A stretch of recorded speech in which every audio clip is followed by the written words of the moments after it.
ang mga kwento ng pag-ibig, kwento ng buhay at kwento ng pag-asa dito sa Barangay Love Stories. Love Stories. Ang pagmamahal ay nangangailangan ng malalim na pasensya at pag-unawa. Marami tayong isinasakripisyo at tinitiis para sa ngalan ng pag-ibig. Ikaw kabarangay, hanggang saan ang kaya mong tiisin para sa pagmamahal? Dear Papa Dudut, ako po si Ramir, matagal na po akong tagahanga ninyo at palagi ko po kayong inaabangan sa Facebook tuwing alas 12 ng hapon. Lagi rin po akong nakangiti habang nakikinig sa mga kwento sa Barangay LS. Kaya po naisipan ko na ipadala na rin ang kwento ko sa inyo. Hindi ko na po mabilang ang love stories na narinig ko sa inyo. Kaya ngayon po ay gusto ko naman sanang ibahagi ang naging love story ko. Lumaki po ako sa isang maliit na isla sa Cebu. Medyo mahirap po ang buhay namin kasi ang tatay ko po ay isang welder at ang nanay ko naman ay naglalako ng isda. Tatlo po kaming magkakapatid. Pero yung dalawang kapatid ko po ay nasa Cebu City na at nagtatrabaho. Ako po yung naiwan dito sa isla dahil mas tahimik at payapa po dito. Hindi kagaya ng syudad na puno ng ingay at sobrang magulo. Pagkatapos ko pong makagraduate ng high school, nagtrabaho po ako sa isang bakery na 15 minutes ang layo mula sa bahay namin. Wala po kasi kaming sapat na pera para ipagpatuloy ko pa ang kolehiyo. At yung pinapadala ng mga kapatid ko ay sapat lamang sa mga gastusin namin sa bahay. Kaya naman po kinailangan kong magsikap at maghanap ng paraan para makapag-survive at makapag-ipon ako. Isa po akong baker, Papa Dudut. Tuwing madaling araw, pumupunta na po ako sa bakery para magtrabaho. Dito ko po nakilala si Ellie, yung katrabaho ko sa bakery. Ako po yung baker. Siya naman po yung nagbabantay ng mga paninda. Kadalasan kaming dalawa lamang po ni Ellie ang naiiwan kasi hindi naman kalakihan ng bakery na pinagtatrabahuhan namin ng panahon na yon. Si Ellie po ay nakapagtapos ng kolehiyo sa isang maliit na college dito sa isla namin. Pero kahit nakapagtapos na siya ay napilitan pa rin siyang magtrabaho sa bakery dahil wala naman talagang ibang magandang opportunity dito sa isla. Kahit na hindi ito ang pangarap niyang trabaho ay hindi siya nagreklamo at patuloy na nagsikap para sa pamilya at sa sarili niya. Tuwing nakakausap ko po si Ellie, parang nawawala lahat ng pagod at problema ko. Hindi ko po nararamdaman ang hirap ng buhay kapag nandyan siya. Parang may magic po siya na nagpapagaan sa lahat ng bagay. Mas lalo po akong naging porsigido at mas ginanahang magtrabaho dahil po sa kanya. Kung ano-ano lang po ang mga pinag-uusapan namin ni Ellie. Minsan ay mga simpleng bagay lamang tulad ng mga nangyayari sa araw-araw sa bakery o kaya naman ay tungkol sa buhay sa isla. Pero hindi ko po akalain na unti-unti na palang lumalalim ang usapan namin, Papa Dudut.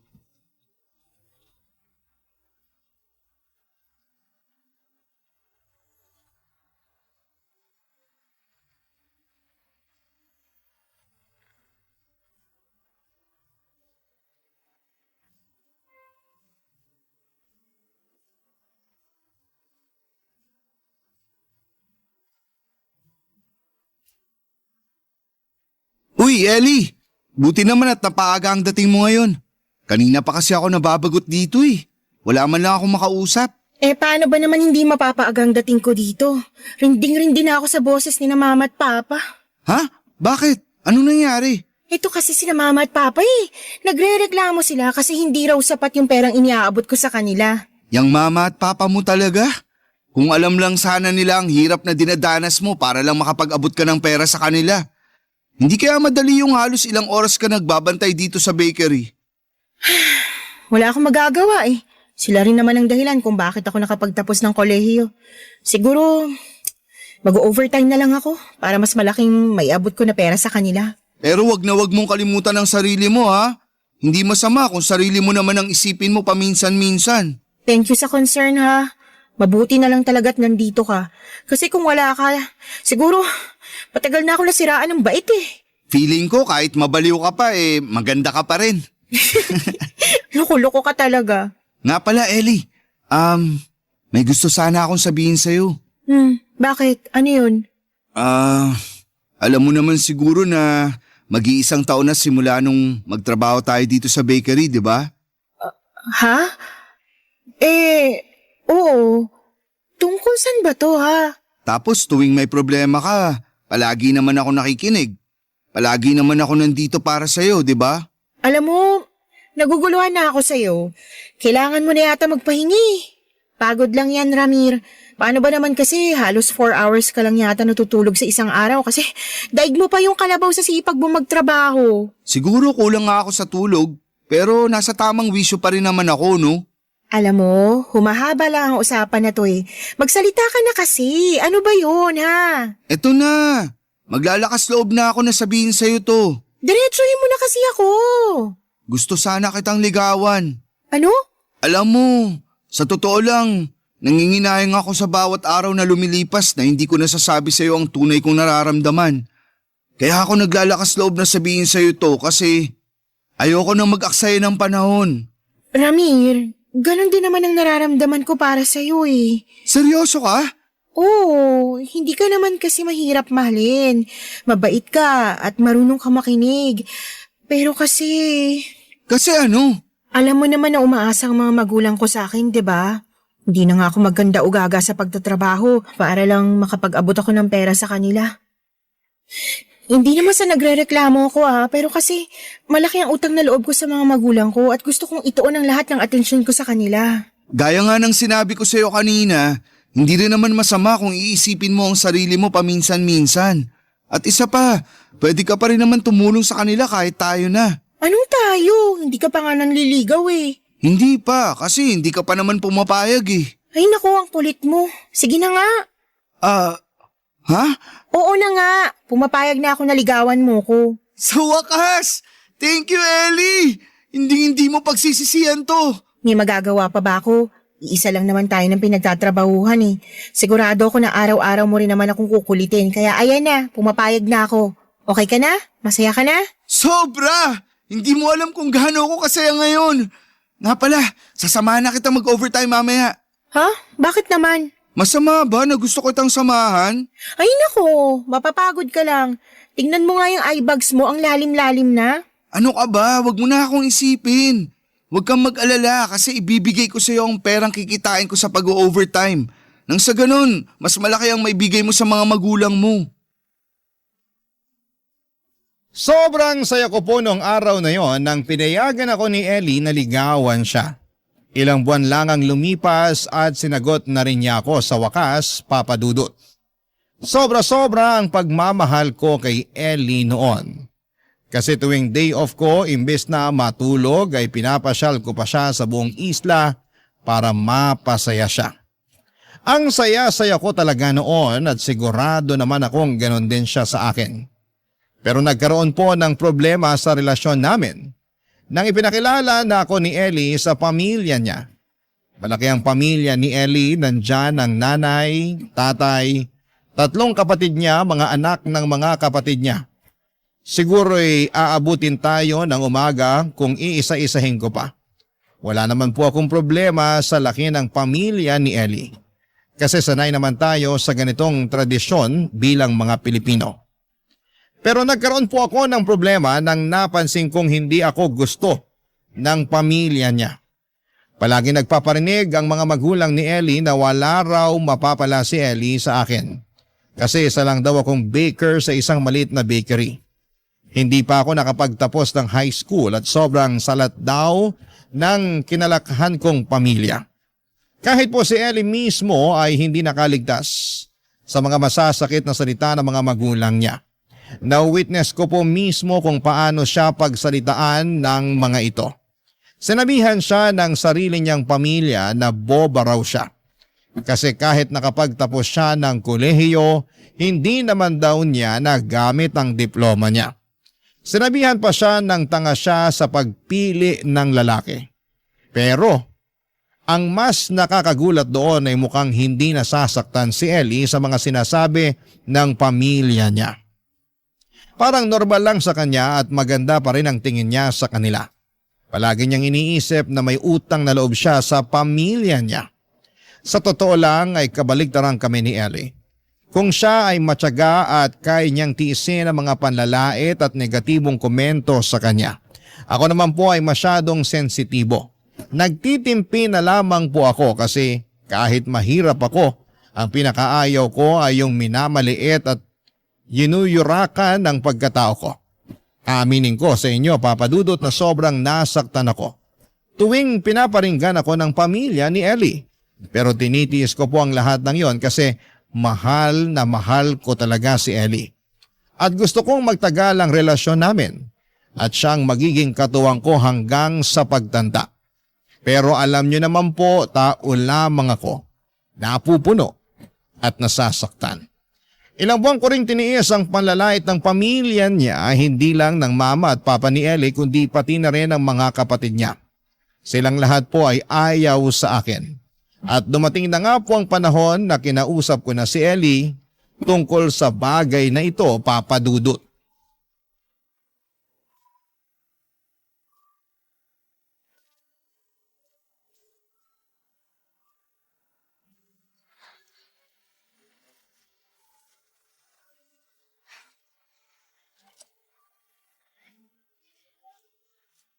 Mahal, ba't nakasimangot ka dyan?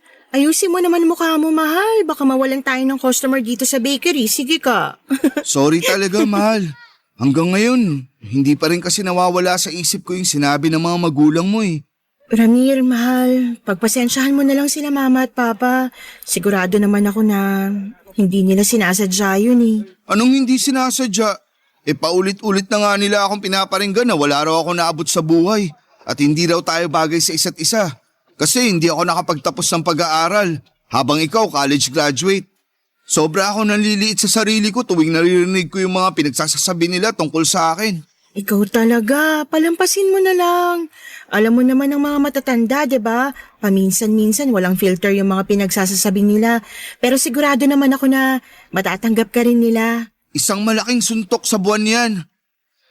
Ay, nga pala mahal. May gusto sana pala akong sabihin sa'yo. Bakit? Ano yun? Napagtanto ko kasi na siguro mas makakabuti kung sa syudad na tayo magtatrabaho. Ano? Tigil-tigilan mo nga ako, Ramir. Biglaan naman yata yan. Hindi. Pakinggan mo kasi muna ako, mahal. Isipin mo ang tagal na natin nagtatrabaho dito sa bakery. Pero ni minsan hindi nadadagdagan ang sahod natin. Tapos kahit anong kahit natin sa pag-overtime, parang hindi naman tayo maasenso. Ramir, ayokong iwanan ng pamilya ko. Kung gusto mo pumunta sa syudad, gawin mo mag-isa mo. Ellie naman, hindi ka na menor de edad.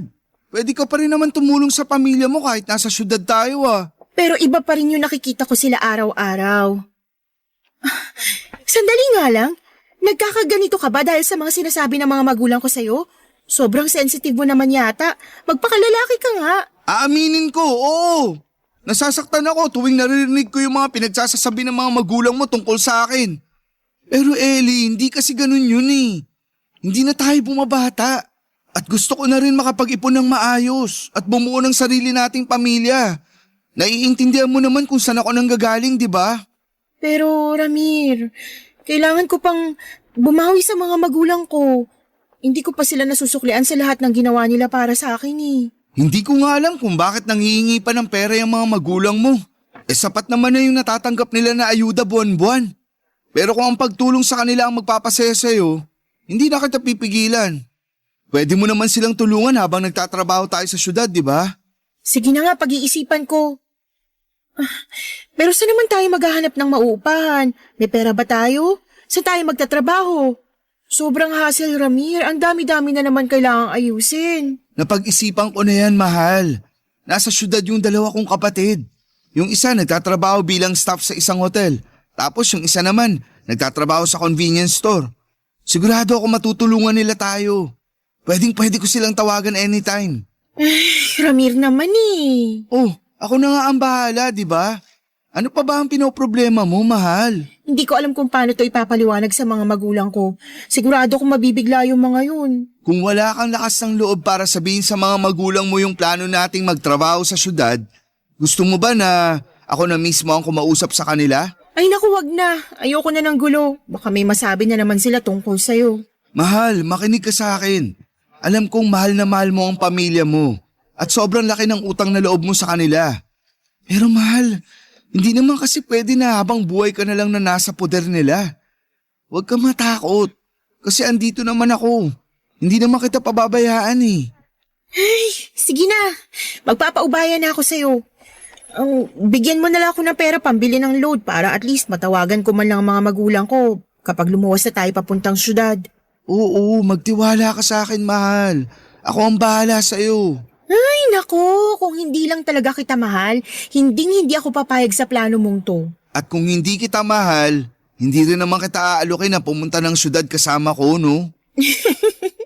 Sira.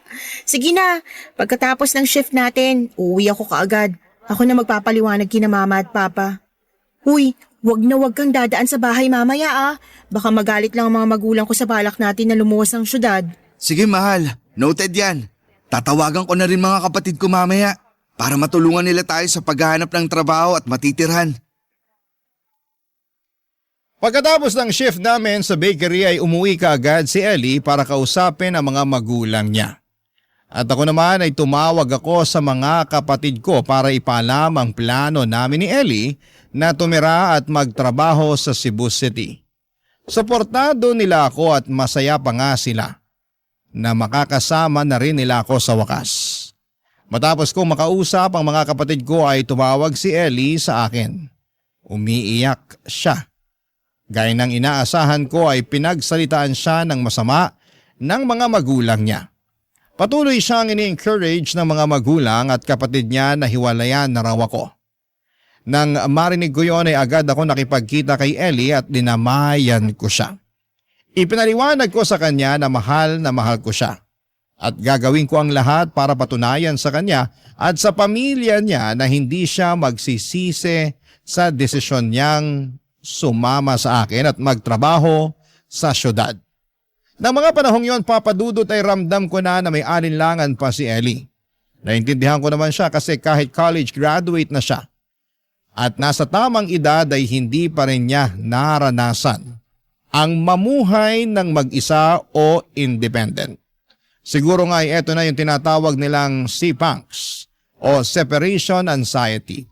Pero kahit may alinlangan siya ay pinanindigan ko ang desisyon ko na lumuwas kami ng syudad. Pakiramdam ko kasi kung patuloy kaming maninirahan sa isla ay wala ring mangyayari sa relasyon namin. Balit lang ang sahod namin, walang magandang opportunity sa isla at araw-araw siyang sinusulsula ng mga magulang niya na hiwalayan na ako. Ewan ko po ba, Papa Dudut. Siguro nga talaga kapag mahirap ka, ganito ang tingin ng mga tao sa'yo. Lagi kang minamaliit. At palagay nila ay hindi ka karespe-respeto. Sigurado naman akong nakita ng mga magulang ni Ellie na mahal ko ang anak nila. At ginugol ko ang lahat ng oras ko para makuha ang loob nila. Pero kahit na anong gawin ko ay hindi nagbago ang tingin nila sa akin dahil salat ako sa buhay.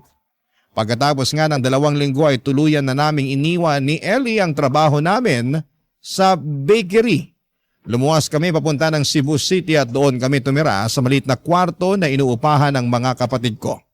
Para kaming mga sardinas na nagsisiksikan doon. Pero pinangako ko kay Ellie na gagawin ko ang lahat para sa kanya. Barangay Love Stories. Barangay Love Stories. Nagpapasalamat talaga ako, Papa Dudut, na kahit papaano ay may naipon akong pera mula sa trabaho ko sa bakery. Yung pera na yon ang ginamit namin para makatawid sa araw-araw habang naghahanap kami ng trabaho ni Ellie sa syudad. Wala rin namang ipon si Ellie kasi halos lahat ng pera niya ay napupunta sa mga magulang niya.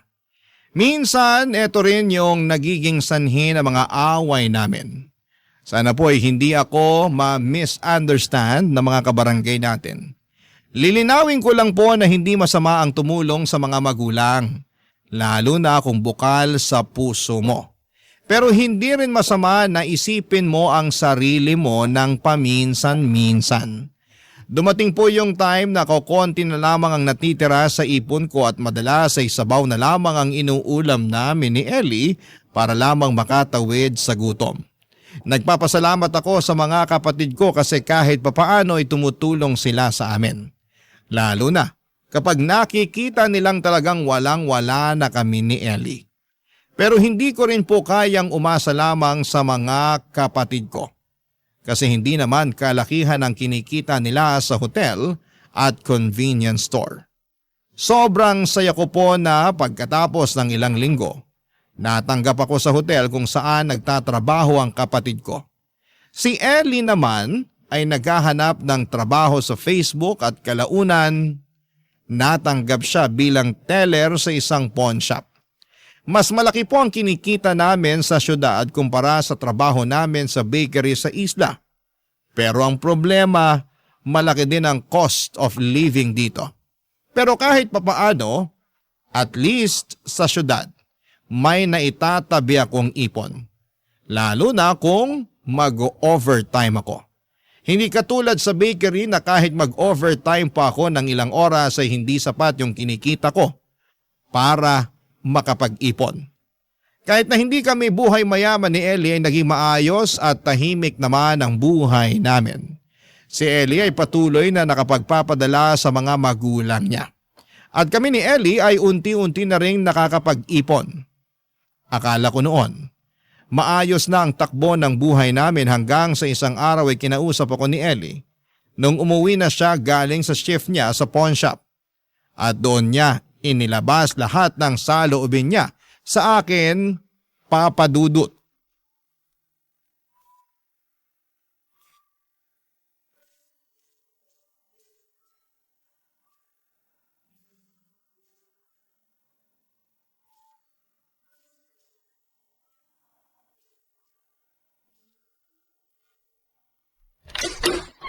Pambihirang buhay to. Ayoko na! Mahal, bakit? Anong problema? Gusto mong malaman kung anong problema, ha? Sawang-sawa na ako sa buhay dito sa syudad, Ramir. Ang dumi-dumi, ang sikip-sikip. At palagi na lang ako nakikipag-unahan sa mga sumasakay ng jeep para lang makarating sa trabaho. At isa pa, wala man lang akong malapitan dito kasi yung pamilya at mga kaibigan ko nasa isla lahat. Nade-depress na ako rito. Gusto ko na umuwi sa pamilya ko. Mahal naman, kumalma ka. Hinaan mo ang boses mo. Baka maabutan ka ng mga kapatid ko. Ilang oras na lang at uuwi na ang mga yun. Wala akong pakialam. Isa pa tong buwisit na boarding house na to eh. Ilang buwan na tayo natutulog sa banig dito sa Sayaga. At isa pa, ang init-init dito. Wala na tayong pinagkaiba sa mga pulubi at homeless na nakikita natin sa tabi ng kalsada. Kung iisipin mo na mabuti, baka nga mas komportable pa sila eh. Mahal, uminahon ka. Di ba sinabi ko naman sa'yo na pansamantala lang to? Huwag kang mag-alala. Nag-iipon na ako para makahanap ako ng room for rent na good for two. Naiintindihan ko na nahihirapan ka. Pero maniwala ka, mahal. Mas mapapalagay ka na kapag nakakuha na tayo ng sariling kwarto natin. College graduate ako pero bakit ganito? Sabihin mo nang ambisyosa ako pero buwisit na buhay to. Mas mataas pang pangarap ko kaysa dito ah. Sandali lang, Ellie. Hindi naman kita pinapabayaan ah. At isa pa, maayos naman tayo nakakapag-ipon dito sa syudad. Kung tutuusin, mas maayos na nga ang sitwasyon natin dito kumpara nung nasa isla pa tayo. At least dun sa isla kasama kong pamilya ko. Kahit hindi kami ganun kayaman, may sarili akong kama. Hindi ako namumuhay doon na parang sardinas na kailangan makipagsiksikan. Nakakapag-ipon na ako dito, pero hindi naman kalakihan ng naitatabi kong pera. So anong gusto mo? Gusto mong bumalik ng isla? Ha? Ganun ba? Oo, ganun na nga. Sa totoo lang, kasalanan mo to eh. Nilayo mo ako sa pamilya ko at pinapunta-punta mo ako dito sa syudad para magdusa ng kasama mo. Ang sakit mo naman magsalita. Konting panahon at pasensya lang naman ang hinihingi ko sa'yo ah. Hindi ko naman sinasabi na ganito ang magiging buhay natin habang buhay. Mahal, konting panahon pa, please. Ramir naman kasi, nasa-stress na ako rito. Oh. Hindi para sa akin ang buhay dito sa Cebu, ang gulo-gulo. Gusto ko nang bumalik sa isla. Gusto ko na makasama ang pamilya ko. Mahal, I'm sorry. Pero hanggang kailan ka magpapaalila sa mga magulang mo, ha? Maayos ang kalagayan ng mga magulang mo. Nakakatanggap sila ng ayuda at tinutulungan din sila ng mga kapatid mo. Isipin mo din naman ang sarili mo. Hindi mo kasi ako naiintindihan, Ramir eh. Malaki ang utang na loob ko sa mga magulang ko kasi napagtapos nila ako ng kolehiyo at malamang hindi mo maiintindihan yon kahit ilang beses ko pang ipaliwanag sa'yo kasi hindi ka naman nakapagtapos eh. Wala kang pinagkaiba sa mga magulang mo. Minamaliit mo rin pala ako. Siguro nga hindi ako katulad mo na nakapagtapos ng college. Pero lumalaban ako ng patas sa buhay kahit di ako nakapagtapos. Ginagawa ko ang lahat para magkaroon tayo ng maginhawang buhay. Maginhawang buhay? Nagpapatawa ka ba, ha, Ramir? Mas lalo lang ako nasasakal sa buhay na to. Kayod ka nga ng kayod pero wala namang nangyayari. Sigurado ako na kapag lumipat tayo ng boarding house, mauubos na naman ang inipon natin. At least dun sa isla, hindi man kalakihan ang sinasahod ko. Pero wala akong binabayaran na upa at kuryente at nakakapagbigay pa rin ako ng pera sa mga magulang ko. Magtira ka naman ng konting pride para sa sarili mo. Kaya ka inaabuso ng mga magulang mo eh. Kasi nagpapaabuso ka. Manindigan ka naman. Kapal na mukha mo! Wag na wag mong pagsasalitaan ng ganyan ng mga magulang ko. Totoo naman ah. Matagal ko nang kinikim-kim to pero sa tingin ko oras na rin para sabihin ko sa'yo. Akala mo ba na hindi ko napapansin na ginagawa kang pensyon ng mga magulang mo? Hindi lang ikaw, kundi kayo magkakapatid. Wala silang pakialam kung nahihirapan kayo. Pinipilit kayo ng mga magulang nyo na magbigay ng pera kahit wala naman silang problema sa pera. Ang kapal naman talaga ng mukha mo para sabihin sa akin yan. Hindi naman ako nanghihingi ng pera sa'yo para makapagpadala ng pera sa kanila. At isa pa, gusto mo bang malaman kung bakit ako nagpapadala sa kanila, ha? Kung bakit halos konti na lang yung natitira sa sahod ko tuwing nag-aabot ako ng pera sa mga magulang ko? Kasi ayokong isipin nila na mali yung desisyon ko na sumama sa'yo dito sa Cebu. Ellie, wala tayong tinatapakan tao. Namumuhay tayo ng marangal. Mahal, please, huwag ka namang sumuko. Sorry sa mga sinabi ko. Pero mahal, ilaban na natin to. Andito na to eh. Nandito na tayo. Please. Ewan ko, Ramir, hindi ko na alam. Gulong-gulo na ako. Ayoko na makipag-away sa'yo. Patong-patong ng mga iniisip ko. Konting-konti na lang at mababaliw na ako. Mahal, I'm sorry kung napagtasan kita ng boses. At sorry rin sa mga nasabi ko. Nadala lang talaga ako ng galit. Alam ko na hindi madali ang sitwasyon natin ngayon. Pero ang sinasabi ko lang naman, sana pagkatiwalaan mo ko. Konting tiwala lang. Yun lang, mahal. Nasistress lang din ako kasi araw-araw akong tinatawagan ng mga magulang ko. Gusto na nila tayong paghiwalayin, Ramir. Mahal, hindi naman kasi pwede na tatakbo ka na lang sa kanila parati tuwing namomroblema ka. Matuto kang ipaglaban ang sarili mo. Panindigan na natin to, mahal. Makakaahon din tayo. Pangako ko sa'yo yan. Sige, yan na muna ang pangahawakan ko para man lang makalimutan ko ang hirap ng buhay dito sa syudad. I love you, mahal. Ipangako mo sa akin na hindi mo ako hihiwalayan, ha? Oo na, pangako yan. Kaya mahal na mahal kita eh. Mag-relax ka na muna dyan. Paplansyahin ko na yung uniform mo para bukas at magsasaing na rin ako para makakain na tayo. Mabuti na lamang at kahit papaano ay kumalma si Ellie noong araw na yon bago pa man makauwi ang mga kapatid ko galing sa trabaho nila. Nakakahiya naman kasi at ayoko ring makita nila na nag-aaway kami ni Ellie. Masyado pong naging harsh yung pag-uusap namin na yon, Papa Dudut. Kahit na hindi ako mayaman at perpektong boyfriend, ginagawa ko naman ang lahat para magkaroon kami ng magandang kinabukasan ni Ellie. Hindi naman sa nanunumbat ako. Pero sana lang ay may kaunting appreciation at acknowledgement naman sa mga ginagawa ko araw-araw. Pakiramdam ko kasi ng mga panahong yon. Inis na inis si Ellie sa sitwasyon namin at parang nagpatong-patong na kasi ang mga problema niya. Yung panunulsol ng mga magulang niya na hiwalayan ako at yung hirap ng buhay sa syudad. Kaya lagi Lagi kong pinapaalala kay Ellie na may na-achieve naman kami kahit papaano. Yung perang na itatabi namin sa pag-overtime ay malaking bagay na yon. Pinapaalala ko yon sa kanya para at least maalala niya na balang araw ay magbubunga din ang lahat ng paghihirap at pagsusumikap namin sa syudad. May isa pa po akong aaminin, Papa Dudut. Nalulungkot po ako tuwing naririnig ko si Ellie na kausap ang mga magulang niya sa cellphone. Kasi ni minsan ay hindi ko siya narinig na ipinagtanggol niya ako sa kanila. Hindi ko man naririnig yung mga sinasabi ng mga magulang niya, pero sa reaksyon ni Ellie, alam ko na patuloy pa rin akong pinagsasalitaan ng masama ng mga ito. Araw-araw kong ipinagdarasal sa Diyos na sana balang araw ay marinig ko si Ellie na pinagtatanggol ako sa mga magulang niya.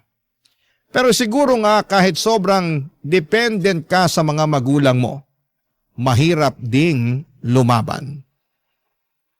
Sinabi ko na po ito kanina at sasabihin ko po ulit. Walang masama sa pagtulong sa mga magulang, lalo na kung bukal ito sa puso mo. Pero iba kasi ang mga magulang ni Ellie. Palagi nilang tinatanong kung kailan siya sasahod. Tapos humihingi sila ng specific amount na pag-alaman ko rin mismo kay Ellie na ganito rin ang ginagawa ng mga magulang niya sa mga kapatid niya. Kung tutuusin nga, masalat pa kami sa buhay kumpara sa pamilya ni Ellie. Pero kahit kailan ay hindi kinikwenta ng mga magulang ko kung magkano ang ibibigay ko sa kanila o kung kailan. Iba rin talagang nagagawa ng pagmamahal kasi minsan nagiging tanga ka na lamang. Paulit-ulit kang tinatapakan at inuyurakan pero dahil sa pagmamahal, iniintindi mo pa rin. Pero hindi ko po alam, Papa Dudut, na masusubok pa pala ang tapang at pasensya ko. Isang araw ay narinig ko si Ellie na kausap ang mga magulang niya habang nagluluto ako. Base sa pag-uusap nila, may kilala daw na foreigner yung mga magulang at kapatid ni Ellie. At gusto nila itong ipakasal kay Ellie.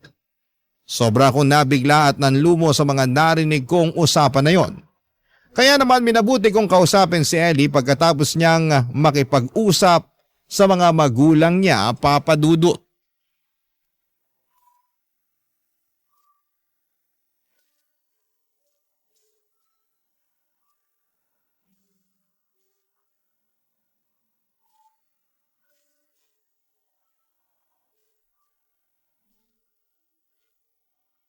Mahal, Bakit mahal? Ano yun? kumain ka na mahal. Nagluto nga pala ako ng tinola para sa'yo. Thank you, mahal. Oh, mahal. Ba't ganyan ka makatitig sa akin? Mukhang malalim yung iniisip mo ah. Ha? Wala to mahal. Okay lang ako. Kumain ka lang dyan. Hindi ka okay eh. Tignan mo nga yung mukha mo sa salamin. Mukha kang nakakita ng multo. Sige na, sabihin mo na sa akin. I'm sorry mahal. Narinig ko kasi yung pag-uusap niyo ng mama mo. Ano ba yan, Ramir? Wala na ba talaga akong privacy sa bahay na to? Mahal, sorry na. Hindi ko naman sinasadya eh. Paano ba naman kasi? Ang liit-liit at ang sikip-sikip din naman kasi ng bahay na to. Sobrang nipis pa ng mga pader, nakakainis. Huwag ka na magalit, mahal. Mahal, tatapatin na kita ha. Totoo ba yung narinig ko kanina? Na gusto kang ipakasal ng mga magulang mo sa isang foreigner? Dapat hindi mo na narinig yun eh. Pero wala na akong magagawa, narinig mo na eh. Natatandaan mo ba yung bar sa isla na pinagtatrabahuhan ng ate ko? Oo, bakit? May nakilala kasing foreigner yung ate ko doon mismo sa bar na pinagtatrabahuhan niya. Pinakita ni ate yung mga pictures ko sa Facebook. Gusto raw makipagkita ng foreigner sa akin. So ano? Babalik ka ng isla at makikipagkita ka talaga sa foreigner na yun? Ramir, kasi Bakit hindi ka makasagot? Pinag-iisipan mo pa talaga ang inaalok sa'yo ng mga magulang mo, ha? gusto ko na kasing makasama ang pamilya ko, Ramir. Miss na miss ko na sila at sobrang nababurnout na ako dito. Hirap na ako dito, Ramir eh. Hindi ito ang klaseng buhay na gusto ko para sa sarili ko. E di mag-file ka ng leave. O di kaya bumisita ka sa isla kapag day off mo. Hindi naman kita pinipigilan Pero hindi sapat yun, Ramir. Ganun pa rin naman yun eh. Bibisita ako sa kanila ng panandalian tapos pagbalik ko dito, makakaramdam na naman ako ng sobrang lungkot at separation anxiety. Anong gusto mong sabihin Diretsuhin mo na ako. Pinag-iisipan ko na ng mabuti yung pinag-usapan namin ni Mama. Yung alin? Yung makikipagkita? Makikipagmabutihan at kinalaunan magpapakasal ka sa foreigner na yon? Pambihirang buhay to. Minsan hindi mo nga ako naisipang pakasalan. Tapos ngayon malalaman ko na willing ka magpakasal sa banyagang hindi mo pa nga nakikita o nakikilala? Ramir, aminin na kasi natin. Mas lalo lang tayong mababaon sa hirap kung magpapakasal pa tayo. Kaya mo pinag-iisipan na magpakasal sa foreigner na yon? Ibang klase ka rin naman. Hindi pa nga kayo nagkikita ng foreigner na yon pero planado nyo na lahat ang gagawin nyo. Ayoko na makipag-away. Alam ng mga magulang ko kung anong mas makakabuti para sa akin. Hindi ka na bata, Ellie. Alam mo kung ano ang tama sa mali. Manindigan ka naman. Ano? Pag sinabi sa'yo ng mga magulang mo na tumalong ka sa tulay, tatalong ka rin ba? Ramir, di ba pumunta tayo ng syudad para mas magkaroon tayo ng maginhawang buhay? Pero bakit ganun? Bakit parang wala namang nangyayari sa atin? Ellie, hindi tayo nag-iisa. Maraming tao dyan na patuloy na nakikipagsapalaran dito. Pero hindi ibig sabihin nun na wala tayong mararating sa buhay. Ilang beses mo nang sinabi sa akin yan. Puro ka pangako, wala namang nangyayari. Ellie, mahal. Huwag mo akong iwan, please. Kung yung perang pinapadala mo sa mga magulang mo yung inaalala mo, pinapangako ko sa'yo na hindi na ako kukontra. Wala ka nang maririnig sa akin na kahit anong masama tungkol sa mga magulang mo. At magdodoble kahit na rin ako para may pandagdag ka sa ibibigay mong pera sa kanila. Kaya kong gawin ang lahat ng yon. Basta wag mo lang akong iwanan. Parang awa mo na. Lulod ako sa harapan mo kung kinakailangan. Please, Ellie. Maawa ka naman sa akin. Hindi mo kailangan gawin yan, ano ba? Oo, alam ko na hindi ko kayang tapatan yung pera at luho na kayang ibigay ng foreigner na yon. Pero isa lang ang mapapangako ko sa iyo. Kayang-kaya kitang mahalin at paalagaan hanggang sa huling hininga ko. At hindi ko pa rin nakakalimutan ang pangako ko sa iyo na giginawa rin ang buhay natin balang araw. Konting panahon at pasensya pa, please. Darating din ang araw na mabibigay ko rin sa iyo ang buhay na kayang ibigay ng foreigner na yon. Ramir, wag mo na akong pahirapan, please. Hirap na ako sa buhay natin dito. Ayoko na. Miss ko ng pamilya ko at sawang-sawa na ako sa buhay na isang tuka. Ellie, gagawin ko ang lahat para sa iyo.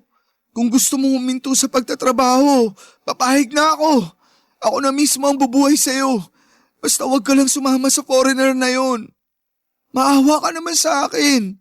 Kung kinakailangan kong pagurin ang katawan ko sa kakatrabaho para lang mabuhay kita, gagawin ko. Hindi mo na kailangan gawin yan, Ramir. Pinapalaya na kita. Ang bigat po ng pakiramdam ko ng araw na yon, Papa Dudut. Si Ellie ang dahilan kung bakit ako lumuwas ng syudad. Si Ellie ang dahilan kung bakit parati akong nagsusumikap sa trabaho. Pero hindi ko akalain na siya rin pala ang magiging dahilan ng matinding depresyon na nararamdaman ko.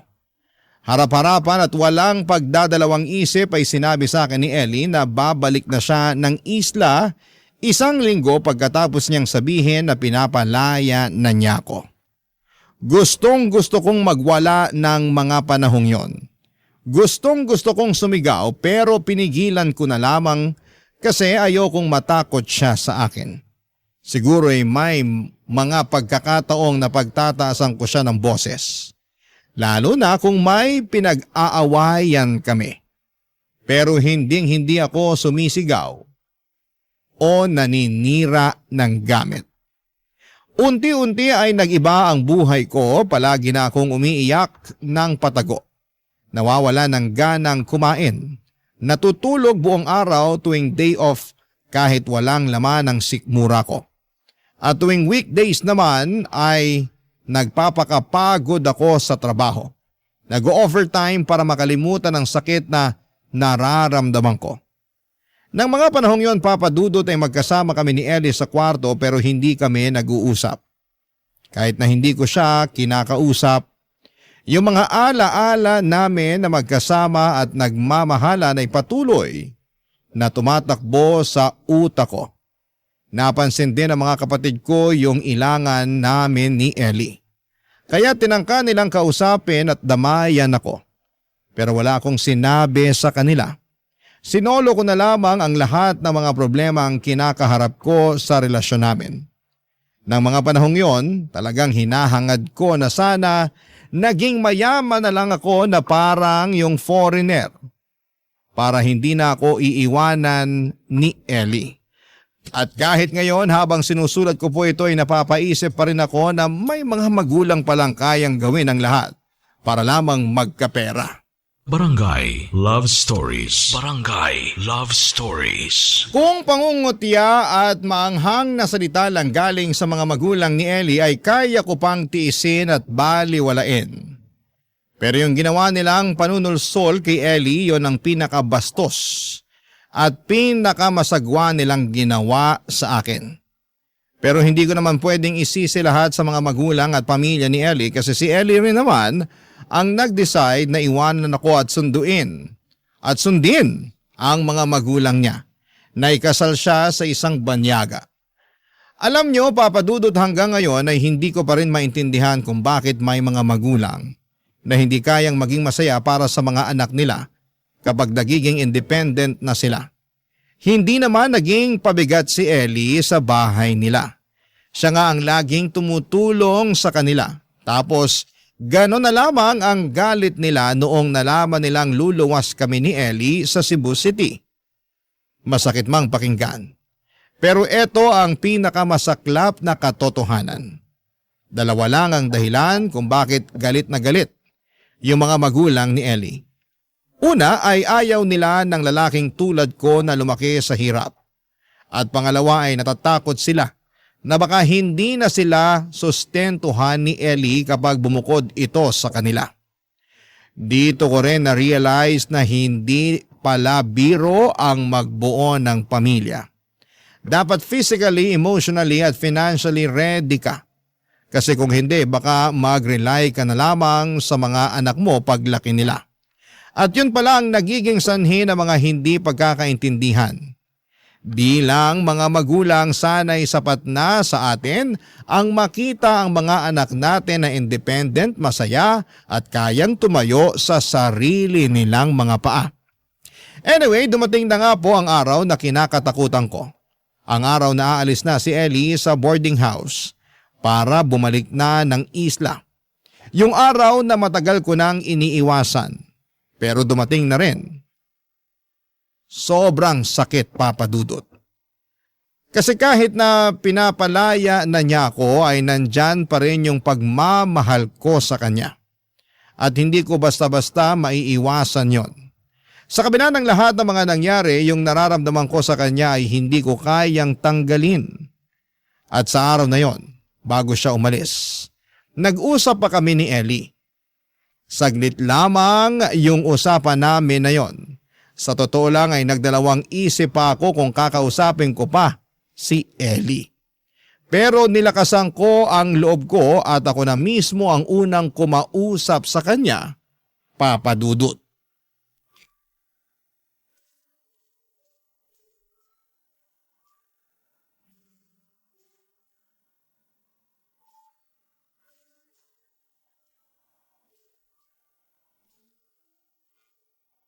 Hindi na ba talaga kita mapipigilan sa desisyon mong bumalik ng isla?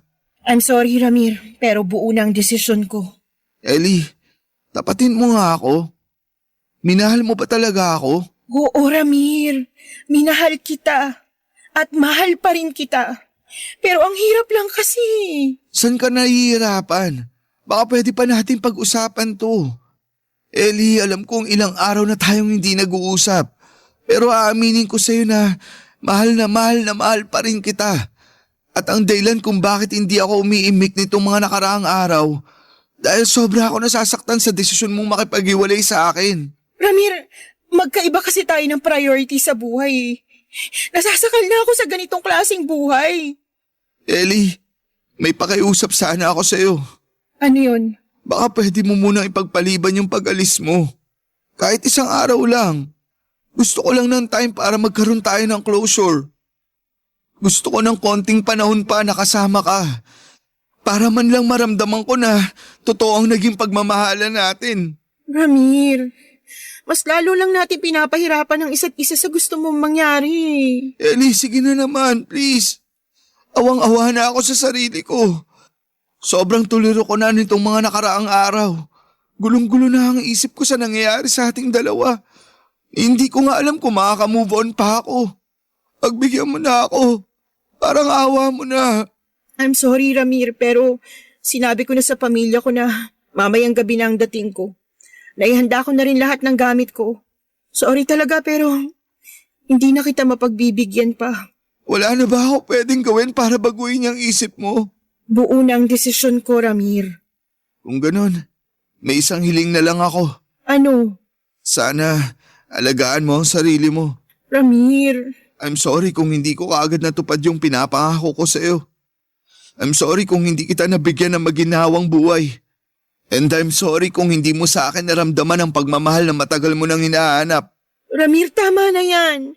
Masipag ka at maunawain. Sigurado ko makakahanap ka rin ng babaeng para sa'yo. Deserve mo ng taong mamahalin ka ng buong buo. Bakit? Hindi mo ba ako minahal ng buo? Hindi sa ganon, Ramir. Ang hirap lang kasi tanggapin na kahit anong sakripisyo ko, hindi kita kayang mapasaya. Gustong gusto kitang ipaglaban, Ellie. Maniwala ka. Pero kahit anong pilit ko, mukhang buo na nga ang desisyon mo. Wala na ba talaga tayong pag-asa? Hindi na ba tayo pwedeng magsimula ulit? Ramir, tatapatin na kita. May ibang lalaki nang naghihintay sa akin at hinahanda ko na rin ang sarili ko para makilala ko siya.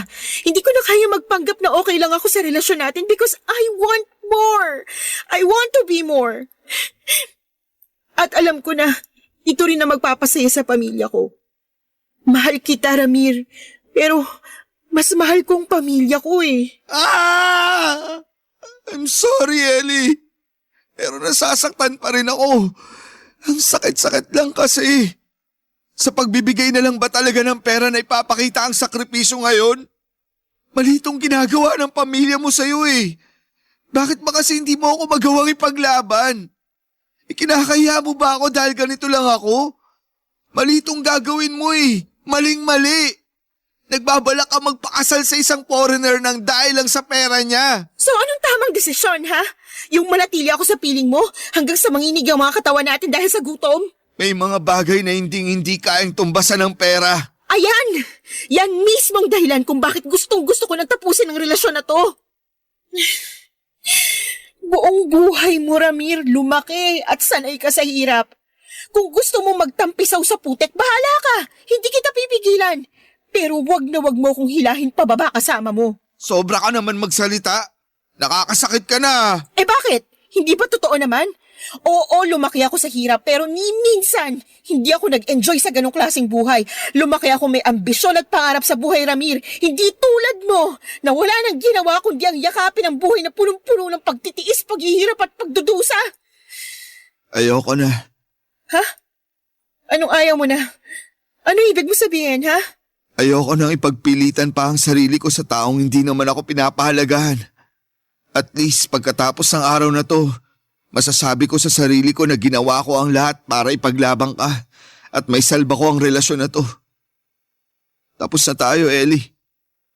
Umalis ka na kung gusto mo. Ayoko na makipagdiskusyon pa sa'yo. Walang iya ka! Talagang aalis na ako! Hindi ako makapaniwala na pinagtiisan at sinayang kong panahon at oras ko sa lalaking hindi man na nakagraduate ng college. Hinding-hindi na ako papayag na hilahin mo pa ako pababa na kasama mo. Kung gusto mong mabulok sa dugyot na boarding house na to, bahala ka sa buhay mo. Nasagad po ang pasensya ko noong araw na yon, Papa Dudut. Hindi ko akalain na maririnig ko ang mga salitang yon galing sa isang babae na minahal ko ng buong buhay ko. Kung hindi niya po ako kayang tratuhin na boyfriend, sana naman ay tratuhin niya ako na parang tao. Sobra po akong nagulat, nalungkot at nanghinayang kasi pakiramdam ko talaga ay nadala na si Ellie sa mga sulsol na mga magulang niya. Kaya ganon na lamang kung bastusin niya ako. Naawa sa akin ang mga kapatid ko noong sinabi ko sa kanila ang lahat-lahat ng pinagdaanan namin ni Ellie. Fast forward. At nagtuloy-tuloy na po ako sa buhay ko. Marami pa rin akong hinarap na pagsubok kahit na wala na si Ellie sa buhay ko. Ang pinakamalaking pagsubok na hinarap ko ay noong nag-cost cutting ang hotel na pinapasukan ko at isa po ako sa mga tinanggal sa trabaho. At kagaya po ng dati, tinulungan ako ng mga kapatid ko sa pang-araw-araw habang wala akong trabaho. Ang bala ko po sana noong time na yon ay mag-apply sa ibang hotel. Pero isang araw ay nag-post sa Facebook ang dati kong katrabaho sa hotel ng isang picture na nasa isang agency siya na nag-a-apply bilang waiter sa isang cruise ship. Nag-message po ako sa kaibigan kong yon at sabay kaming nag-process ng mga requirements hanggang sa dumating ang araw na nakumpleto ko ang lahat ng requirements ko at naging waiter na rin sa cruise ship. Habang nasa cruise ship po ako ay nakilala ko ang isang kababayan na Pinay na muling nagpatibok ng puso ko. Long story short ay nahulog ang loob namin sa isa't isa. Hanggang sa dumating ang araw na nakapag-ipon kami pareho kami nag-resign sa cruise ship at bumili kami ng lupa at nagpatayo ng bahay sa isla kung saan ako lumaki. Mas gusto kasi ng partner ko na manirahan at magnegosyo doon sa kinalakhan kong isla kasi maganda raw yung beach, kaya pumayag na rin po ako. Hindi po nagtagal ay nakapagpatayo po kami ng coffee shop at sobrang saya ko na po sa bago kong buhay. Papadudot kong tutuusin nga, baby na lang ang kulang. Pero sa ngayon po ay masaya ako sa relasyon ko sa bago kong partner, ibang-iba siya kumpara sa dating naging girlfriend ko.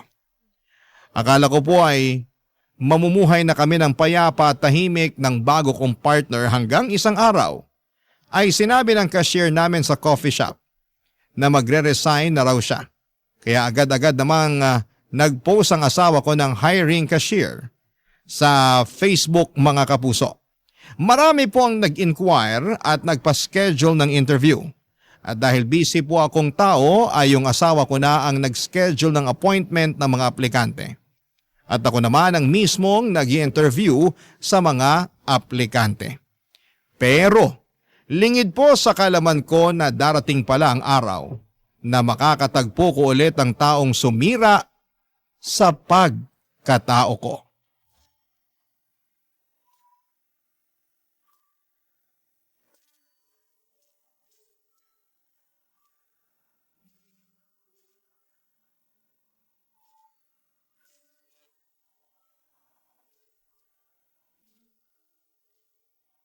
Ano ba naman tong aplikante na to?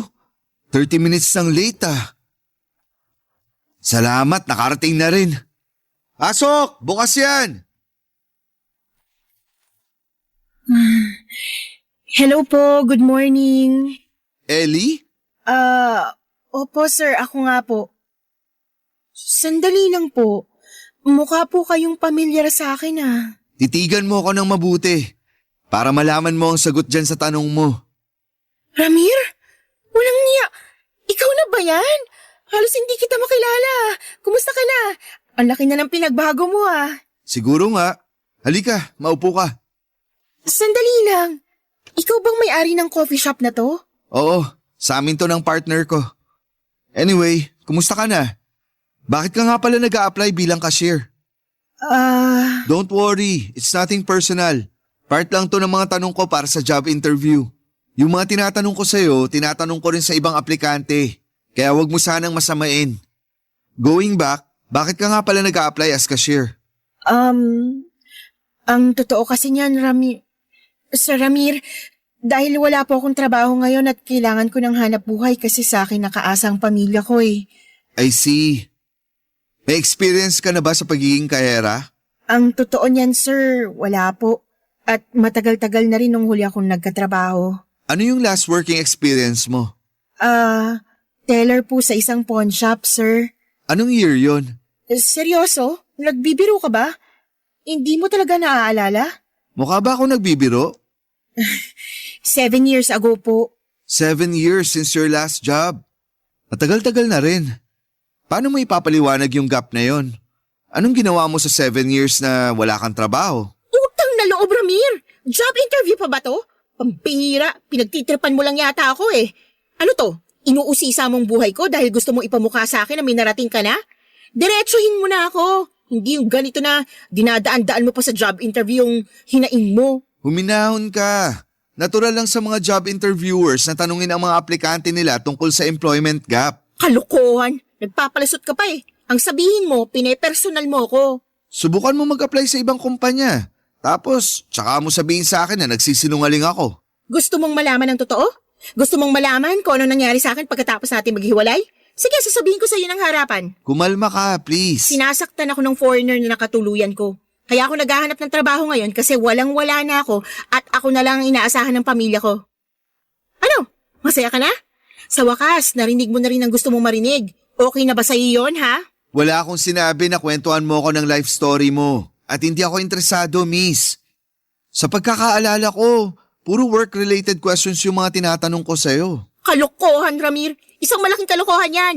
Pagpasok ko pa lang sa kwartong to, nararamdaman ko nang nanlalamig ka sa akin. Nararamdaman ko yung galit at inis mo sa akin na pilit mong itinatago. Magpakatotoo ka na lang, Ramir. Pinapahirapan mo lang ang sarili mo eh. Miss, sa ating dalawa mukhang ikaw ang nahihirapan. Kailangan mo ata ng anger management therapy. Kasi kung palagi kang ganyan, trust me, mamamatay sa gutom ang pamilya mo. Kasi walang kumpanya na tatanggap sa'yo. Ang sabihin mo, masaya ka. Masaya ka kasi isang business owner ka na habang ako nandito sa harapan mo nagmamakaawa na mabigyan mo ng trabaho. Tuwang-tuwa kang makita na nayuyura ka ng pride ko dahil sa ginawa ko sa'yo noon. Miss, kahit umiyak ka pa ng dugo dyan, hindi kita tatanggapin. Eh di lumabas din ang totoo. Hanggang ngayon bitter ka pa rin. Napakatagal na panahon na yun, Ramir. Mag-move on ka naman. Miss, makinig ka. Ipapaliwanag ko sa'yo ng maayos para maintindihan mo. Unang-una, late ka ng kalahating oras. Na-stroke yung nanay ko, Ramir. Kinailangan ko siyang bantayin sa ospital ng magdamag. Patapusin mo kasi muna ako. Oo, naiintindihan ko na kadalasan may valid reason tayo kung bakit tayo nalilate. Pero ganito kasi yun eh. Pagpasok mo sa kwartong to, wala man lang ako narinig ni isang sorry na galing sa'yo. Ni hindi ka nga humingi ng dispensa eh. Which only goes to prove na wala kang pagpapahalaga sa oras ng tao. Mahalaga sa akin na palaging on time yung mga employees ko. And unfortunately, hindi ko nakita sa'yo yun. Sinong niloloko mo? Kahit hindi ako na-late, sigurado kung hindi mo pa rin ako tatanggapin ng dahil sa nakaraan natin. Well, kung ganyan palagi ang pag-uugali mo, kahit sinong employer, hindi magkakamaling tanggapin ka. Sige na miss, umalis ka na at marami pang aplikante ang naghihintay sa labas. Ramir, please! May college diploma ka naman, di ba? I'm sure makakahanap ka rin ng trabaho. Just not in my coffee shop. Sige na miss, makakaalis ka na.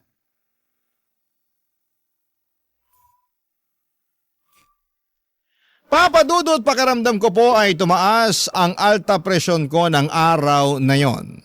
Sa totoo lang ay talagang nanumbalik lahat ng sakit na dulot sa akin ni Ellie noon. Mga alaala na mga pagsubok at pasakit na iniwasan ko na. Pero kahit na ganoon ay sinubukan ko pa ring magpaka-professional at magpigil subalit hindi pa rin nawala yung tensyon at minasama ni Ellie ang mga sinabi ko sa kanya. Hanggang dumating kami sa punto na nagkainitan na kami. Nang gabing yun ay kinausap ko ang partner ko at ikinuwento ang lahat ng nangyari sa amin ni Ellie. Hindi po siya nagselos. Hindi siya nagalit at sa halip ay natawa pa siya. Natawa siya dahil hindi na niya namalayan na yung aplikante na binook niya para sa job interview sa coffee shop namin ay ang ex ko pala. Ganyan ang partner ko, palagi niyang pinapagaan ang mga bagay-bagay.